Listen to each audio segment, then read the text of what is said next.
Over 90% of the animals around the world are on factory farms, and in the US, it's over 99%.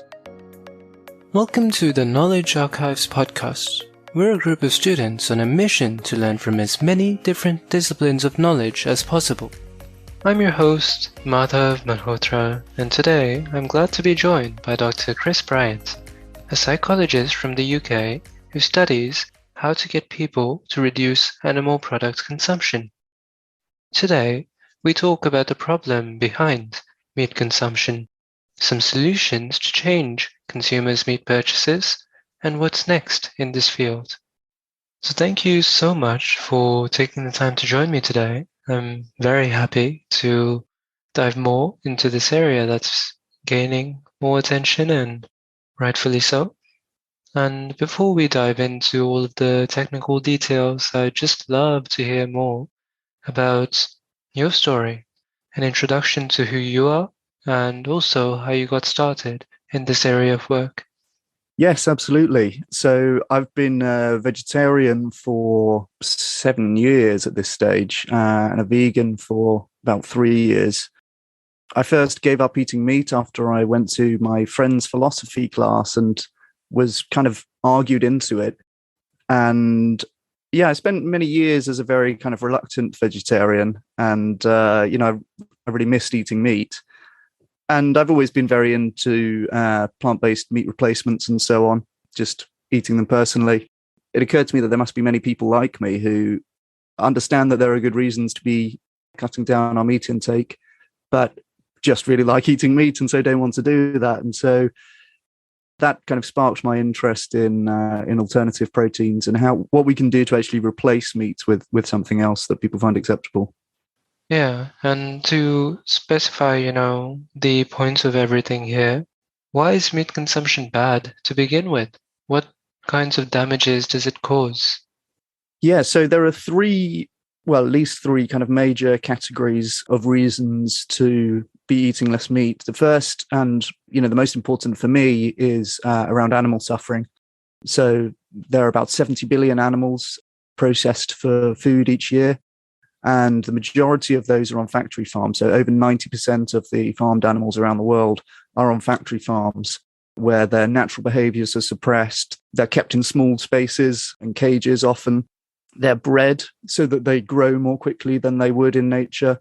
And they're also frequently mutilated with things like debeaking and tail docking, which obviously all of those things cause them a great amount of distress. So most people don't want to cause harm to animals, but if you eat meat, you probably are buying that meat from a factory farm.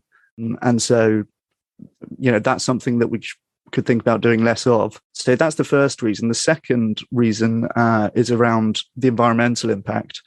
And there are direct greenhouse gas emissions from livestock, principally from cows. But the other kind of component of this is their feed. Cows eat considerably more than humans do, and that food has to come from somewhere. And so a lot of the land impact of livestock is actually not from the livestock themselves, but from their feed. So majority of, for example, the soy, which is grown in deforested Amazon rainforest, is not going to make meat replacements, but is actually going to feed cows, often in other countries. So there are kind of the direct greenhouse gas emissions, the land use, and also all kinds of other environmental impacts, such as water pollution, eutrophication, and that kind of thing. There are many of these environmental impacts linked to livestock production and feed. And then the third kind of set of reasons is around public health.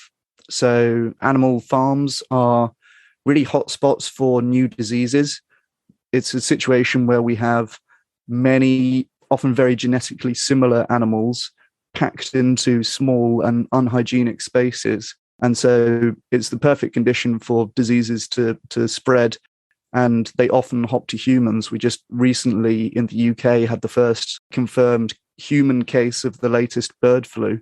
And, so that causes all kind of problems. It's believed that COVID originally came from animals as well. And the 3 and 4 emerging diseases are zoonotic, meaning that they come from animals. So that's kind of one part of it. And then the other part of the public health argument is around antibiotic use.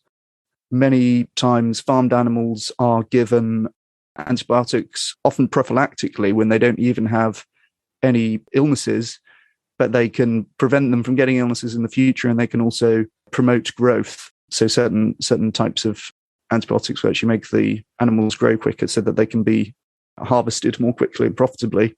So there are more medically important antibiotics being given to animals than there are to humans. And of course, this is a big problem in terms of antibiotic resistance, which is, another thing that might get us if climate change doesn't. So those are the kind of three major sets of reasons to be cutting back on our meat in terms of animal suffering, in terms of the environment, and in terms of public health. And are there any key statistics that you'd like to mention in these different areas? So I can give you some kind of stats related to these. So as I mentioned, over 90% of the animals around the world are on factory farms. And in the US, it's over 99% of the farmed animals are on factory farms. And this is something that people don't know about or kind of understand the scale of. Actually, most people in the US specifically, where we have this 99% figure, most people think that most farmed animals are treated well. And even more people think that the animals they eat are treated well, right? It's like, it's everybody else eating the factory farmed animals, but not me. Of course, everybody thinks that, and nobody thinks that they're buying the 99% of animals which do come from factory farms. So that's kind of very jarring in terms of how people's perceptions differ from the reality on that point. There's been kind of various estimates of animal agriculture's contribution to greenhouse gas emissions and to climate change. And they can vary quite a bit depending on how they're counted and what other things are accounted for example, land use. But the very minimum figure cited is this 14.5%. A more recent figure using the same set of methods puts that figure at 16.5%. But there are some other figures around when accounting for different types of land use and so on, which go up much higher. I've seen figures as high as 51% when accounting for other things such as land use. And we know that animal products in particular are contributing disproportionately to bad environmental outcomes. There was a recent study that said even if we were to cut food waste in half, which, again, this is something that many people think of in terms of food efficiency, food waste, right? Lots of people, well, it's bad to waste food and so on. Cutting food waste in half still would not do as much as people adopting plant-rich diets. So it's not even completely plant-based diets in that case. But there's an example of the power of kind of what we eat being much more important than people tend to think. If you were to ask people about food-related issues, probably a lot of people would say food waste, we should waste less food and so on. And packaging as well as the other people that think of, the thing that people think of. It must be the case that packaging and food miles, right, transporting food, people think that all these things are having a large impact. But in fact, it's a lot related to just the food production. And if you're having food from animal sources, they tend to be much, much worse in environmental terms than plant-based foods. A lot of these will be broader, more comprehensive things. So, for example, life cycle assessments will kind of consider a range of different outcomes. So that will include things as greenhouse gas emissions, but also water use, energy use. A life cycle assessment is a way of analyzing the various different types of environmental impact of production of certain goods. So, for example, when we look at meat production, we might look at the direct greenhouse gas emissions coming from animals, as well as the environmental impact of their food, the land that they're reared on, the energy that they require to rear in various different ways, and a way of aggregating those different impacts into one kind of analysis. And I know when it comes to these types of impacts, I know there's a lot of regional variability. Are there any particular regions which are worst for each of these three kinds of damages? Yes, that's right. So there is kind of regional variability and species variability in terms of environmental impact and other types of impacts as well. As with many of these things to do with kind of who's responsible for the environmental impacts, the responsibility has to fall mostly on more developed countries. And a big part of the reason for that is that we are over-consuming meat much more than less developed countries. So there are many people consuming far more meat than is necessary or reasonable in the UK and the US and other countries like that. And we have the means to reduce the amount of meat that we're consuming, and we have other choices available to us. So there can be regional variability in terms of the impact of things produced in different areas, but oftentimes the food that we're consuming, it doesn't necessarily mean that it's produced in the same place as it's consumed, right? And, while there is regional variability, it tends to be the case that across regions, animal foods are still much worse than plant foods, anywhere you could go. In terms of the environmental impacts of animal products from cows tend to be the most destructive. So beef and dairy products tend to have the highest greenhouse gas emissions and other environmental footprint. And that's largely because they're ruminants. Yeah, ruminants are cows and also sheep. So lamb is also kind of very heavy environmental footprint. And ruminants is to do with the way that they digest their food, which causes them to emit more gases, which are disproportionately bad for the environment. But then products from chickens and from fish tend to have the worst impact in terms of animal suffering. And that's largely because they are smaller animals, right? So you simply need more of them to get the same amount of food. You can get, I think, about 200 meals from one cow, or 2 meals from one chicken. So, you need 100 times as many chickens for the same amount of food. Another consequence of being smaller is that chickens are easier to abuse, basically. You can't pick up and throw a cow, but that's often something that's going to happen in chicken farming. They tend to be kept in kind of worse environments for them, and there are many times more of them. So in terms of environmental impact, cow-based products are the kind of biggest villain. But in terms of animal welfare, then we're really looking at chickens and fish. And are these impacts worse in developing countries or developed countries? Well, it's not necessarily the case that the environmental impact of production is higher in less developed countries. A lot of the variation is to do with climate. And so in areas with wet climate where grass grows and cows can eat the grass, then that obviously reduces like the water input necessary, as opposed to if you are having to irrigate crops to feed to animals. It can be what's called green water as opposed to blue water.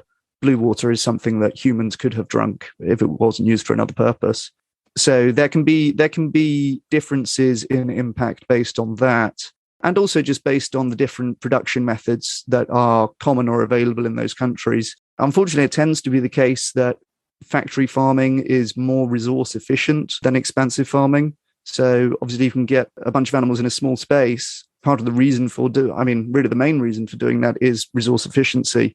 You don't have to spend so much money on heating their environment, for example, and that kind of thing. So yeah, there can be regional variations here and variations based on the production method. But I think that is often kind of thrown up as a way of casting doubt on the production system in any given country. And it tends to be the case that people assume that their country has the more favorable conditions and the less environmental impact and so on. So, yeah, I think that this talking point about kind of regional variation in meat production, while that is true, it's also true that plant-based food pretty much across the board is going to have a much lower impact than animal-based food. And so, it's probably the case that some brands of cigarette are healthier than others, right? But it doesn't mean that any of them are better than not smoking cigarettes. So now, given that we've established that meat is horrible, what are the biggest barriers we face to reducing meat consumption?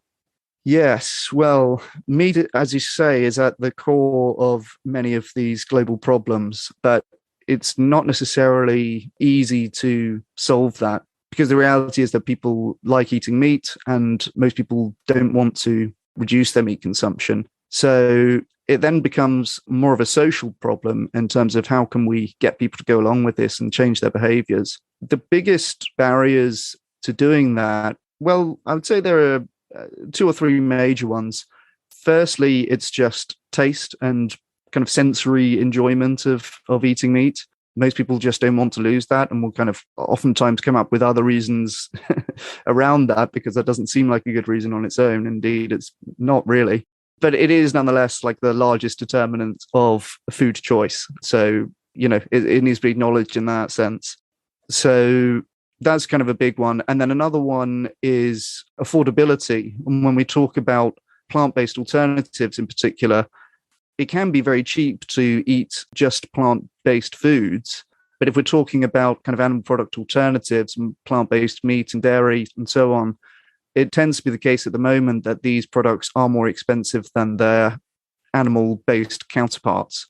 And that's partly due to their relative youth and less developed production systems, right? So as these products kind of exist for longer and become more popular, we developed larger and more efficient ways of producing them. We can expect their price to come down in the longer term. And that's especially the case because they are more resource efficient than, as I mentioned, with animal feed and so on. And another one up there is health. People want to eat healthy foods. And I think that there can be a real misconception around plant-based animal products alternatives. People have this idea that processed kind of necessarily means unhealthy. Of course, it's not necessarily the case, right? Some forms of food processing can make food more healthy. So, people have a kind of a naturalistic bias towards less processed foods, and oftentimes will assume that the animal products are healthier than their plant-based replacements, but it's not the case.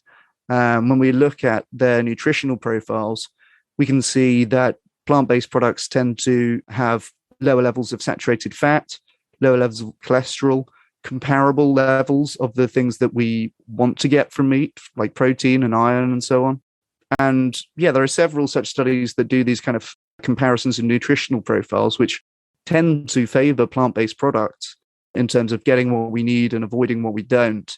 And there are also randomized trials now which compare, I think it's beyond meat consumption versus beef consumption over a month.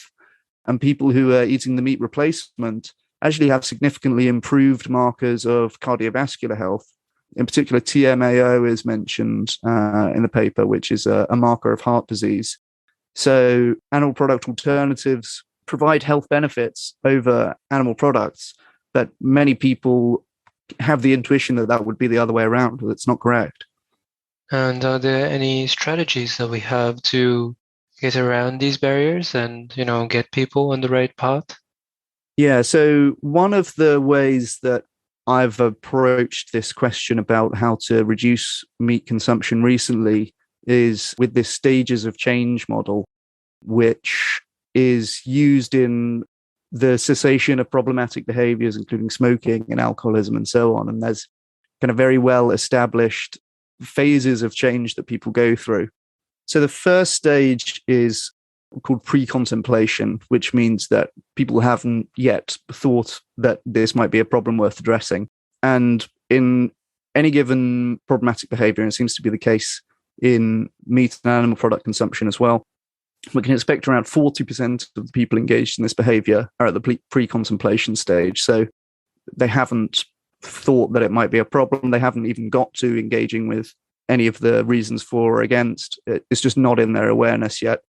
And actually, with respect to meat consumption, it seems like this could be as high as 50% of people. And so there are many people who just don't know about the impacts of eating meat. And, there are ways to reach as many people as possible with that information, just to move them on to the next stage. And many times that won't mean that they stop eating meat right away. But this is, how it can be useful to think about this in terms of stages. So the next stage after that is the contemplation stage, where people are really thinking about the pros and cons, basically, and making a decision as to whether it's a good idea for them to be cutting down their meat consumption in this case. And then this is at the stage where people who have had conversations about this topic with meat eaters will mostly see a lot of the kind of confabulations and motivated reasoning and coming up with reasons as they go along, or they're encountering cognitive dissonance and engaging in motivated reasoning oftentimes, where it's a case of, I've got my conclusion that I want to be able to eat meat, and so I've got to come up with the reasons to get there, rather than looking at the reasons and then reaching the conclusion based on those. So that's the contemplation stage, and this is where we can encounter a lot of that resistance. But after that, a decision is made. So people will decide that this is something they're going to try to do or not, in which case they can come back around the next time that they're reminded that this is an issue. So it can be a kind of circular process in those first two stages, and a lot of time spent not thinking about it, which I think is an issue. But if they do decide to make a change, then they move to the preparation stage. So this is where people have decided that they're going to try to cut out meats, for example, and they might have already taken some steps towards doing that. For example, they might be trying a few different vegetarian products that they think could be good replacements. They might have done veganuary or meat-free Mondays, something like this, where they're kind of testing the waters of eating meat-free, basically. And yeah, they'll be kind of lining up to make a change. And then after that, at the action stage, you can have, this is where people are basically making the change, and they're in the first, normally it's defined as the first 6 months of the new behavior.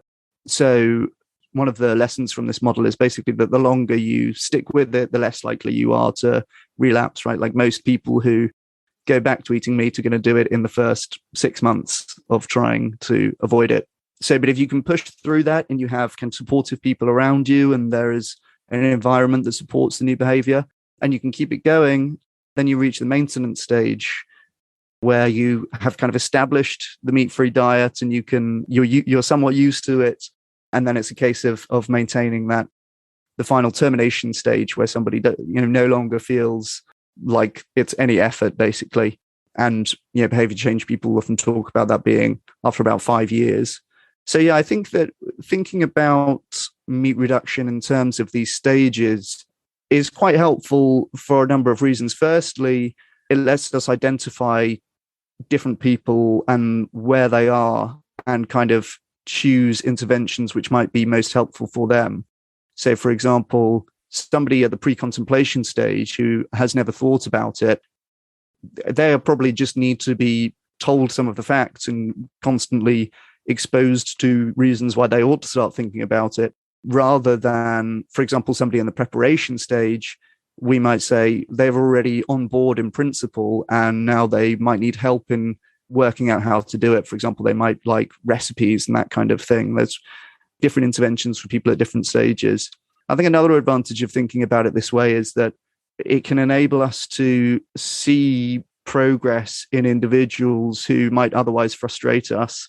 So when you are speaking to somebody about meat reduction and they're coming up with their reasons that it's fine to eat meat, about our ancestors ate meat, and whatever else meat eaters say, that dissonance and motivated reasoning that's being expressed is actually progress from the pre-contemplation stage when they just weren't thinking about it at all. So even although they might appear to be resisting and looking around for their reasons, that is better than just not thinking about it, which is pretty much most people's default with respect to this issue. So I think that, yeah, that's important to bear in mind when you can speak to people about meat reduction and they are somewhat resistant. That can be a sign of progress from where they were, which is just not thinking about it at all. Yeah, thank you for summarizing these different behavioral interventions, as they're called in research. Now, I have a few bones to pick here with these types of studies, because oftentimes, they'll ask people, okay, read this paragraph and then, do you intend on eating less meat? And I just think it seems unrealistic that we measure the intention to eat meat over the actual outcome. What leads to this kind of research? Right. Yeah. So there's a lot of research which uses basically intentions, self-reported intentions, as opposed to actual consumption. And the major reason for that is pretty much just pragmatism, right? Obviously, it's easier to ask about what people will say they'll do in the future. The next level up from that is self-reporting of what people have done. If you can do some kind of follow-up a week later, for example, you can ask what they ate last week, and that is better than intentions, but also is still imperfect, right? People might lie, or they might just not have a good idea of what they've eaten, right? If they haven't kept a food diary, they might not remember, or they might misremember, particularly in the context when they know that they're meant to be in some kind of meat reduction intervention, right? Which many people are going to deduce. So, yeah, self-reported intentions, while they are quite imperfect as a measure, they certainly are better than nothing. They do tend to be correlated with behaviors. And of course, they are kind of a prerequisite for dietary change. So not all of the people who intend to eat less meat are going to follow through, but you can be quite sure that all of the people who don't intend to eat less meat won't, right? It's quite hard to measure food consumption directly, but there are a couple of innovative ways in which you can do this. So I have a couple of projects going on at the moment where I'm really trying to overcome this problem of how to get a more accurate measure of what people are eating. One of them is looking at a big retail database of sales of different food categories, and that's based on actual purchase data. The database I'm looking at is based on supermarkets in London over the course of a year. And, we can see in the different months, in the different areas, how much meat people were buying. But that has its own problems as well, because it's just like looking at data that exists already. And then perhaps there's something that happened in that year or in a certain area where you can have some kind of natural experiment. But for the most part, you're not going to be able to account for those extraneous variables quite so well. And then the other thing, which is quite promising for this kind of research, is observing food consumption in university cafeterias. So many universities will have, basically students can use their student IDs to buy food, and they'll have kind of credit on there, and then they go to the canteen and this is how they buy their food. And in that case, you have a situation where, if you can access the data, you can know who has bought what food, and you can also potentially have some kind of intervention upstream of that. For example, if you put up posters about meat reducing in one set of university dorms but not another, and then observe how people in each of those settings are then subsequently eating meat, then that gives you a pretty accurate and precise way of measuring behavior change based on those interventions. So yeah, there are some kind of innovative data measurement methods that we can use to overcome this kind of problem. But research based on self-report and even on intentions is certainly better than nothing. Yeah, maybe we could, just have a phone camera to record what's going in and out of your fridge and use some AI bot to categorize, this stuff was meat, this stuff was not, so, this person is good. Yes. Yeah, that's not a bad idea, to be fair. Camera in the fridge and some kind of AI to interpret the consumption of different foods. Yeah, I mean, if there are things that do that, then that's potentially a pretty good plan. You'd want to look at the food coming in and going out of the fridge, as it were, right? So you could have less meat going into the fridge over the course of a month or something like that. Now, another bone to pick here. What leads to so much research just based on such short-term timelines? Like, read this particular passage, and then immediately after, ask about the intention to change eating meat, or even at the maximum, follow up a week after and measure, have people actually reduced meat consumption? Shouldn't we be measuring more than a week? Yeah, it's a good question. I think with intentions, you're going to have probably the strongest effect like straight after the intervention, and then whether that translates into change in the longer term is kind of a different question. But as I say, it's still better than nothing in that case, and we can detect if something is leading to more people intending to reduce than others. But again, I think it's just going to be a question of pragmatic kind of cost and just infrastructure, basically, to carry those out. So looking at consumption in the longer term, of course, it's kind of logistically more difficult to do. And in many cases, you'll still be relying on self-report. There is certainly room for improvement in the kinds of outcome measures and research design in this area. It's definitely an area of research which is growing with time. There's been more and more action in this area, and there are more kind of journal special issues and so on focusing on this topic. And so, yeah, it seems to be that the animal product reducing research communities that I'm a part of are growing also. And so, I think with more people kind of doing work in the area, it tends towards higher quality. Now, finally, one last issue that I take with this behavioral intervention research is it often seems like the research strategies are just, here's this one thing, and it's very academic. It's very different from, let's say, commercial strategies to change behavior, like, say, gamification. How do we combine these commercial and research strategies just to figure out, what's the best thing we can do overall to reduce meat consumption?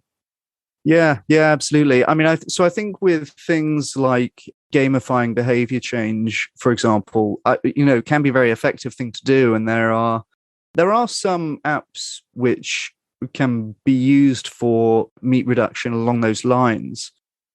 For example, there's inhibition training where you kind of, react to the food circled in green and don't react to the food circled in red. And if you do that consistently, you will start to have those responses when you see, encounter those foods in the wild.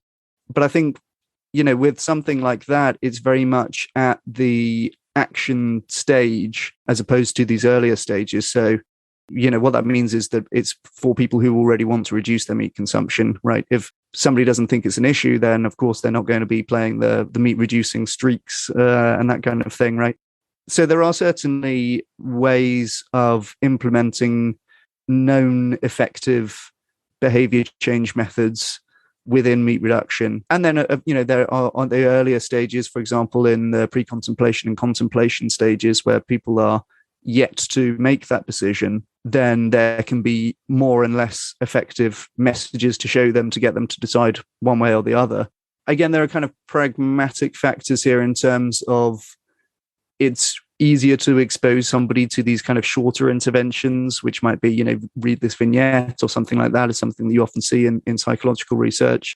And of course, it's going to have smaller impact than kind of a larger scale like marketing campaign, but it's also going to be easier to measure that impact. If you have something like a campaign of TV ads or billboards or anything else, it's going to be very difficult to know, even if you can then measure a change in behavior, it's going to be difficult to attribute that to that one cause rather than other kind of extraneous variables.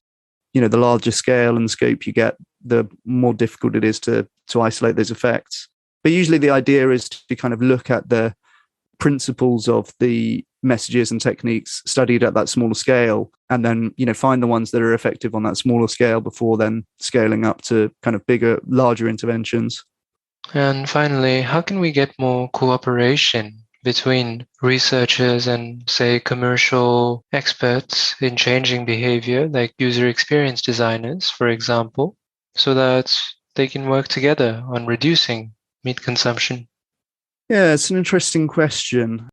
I think that the animal protection movement seems to have started to value research more so in recent years, and in particular, the effective animal advocacy communities are likely to be, to look favorably on this kind of research. One issue that we have there is that these communities tend to favor institutional interventions rather than individual level interventions. And so while there are the kind of people who would pay attention to such research, it's not necessarily going to be like a funding priority for them. But in terms of like companies and charities basically paying more attention to this kind of thing, it seems that effective animal advocacy in general has encouraged charities in particular to be incentivized to pay attention to what works and what doesn't.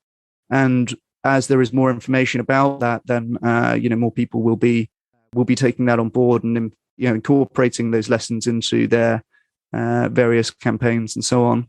And on the company side, well, of course, there's more kind of built-in incentives for plant-based food companies to find the best ways of marketing their products, for example, and to have a better idea of what's working and what isn't, because you have a bottom line that you can see whether it's growing, basically. So I think that it can be more measurable in some ways in terms of the most effective ways of marketing plant-based products, and there is kind of more incentive for businesses to be looking into that as opposed to like meat reduction research per se.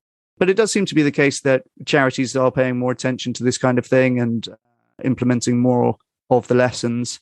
I think that one problem that you can have is that if there's a charity who's very committed to a certain method or has invested a lot into some certain method of campaigning, sometimes they don't want to ask whether that's effective in case it isn't. Not all organizations are going to be open to changing what they do. And so, when you find organizations that are open to changing and are open to, hearing evidence and learning about how to improve what they're doing, then that's a great thing. And it seems to be the case, as I say, that as that community and tendency grows, it will tend to be kind of adopted more broadly as well.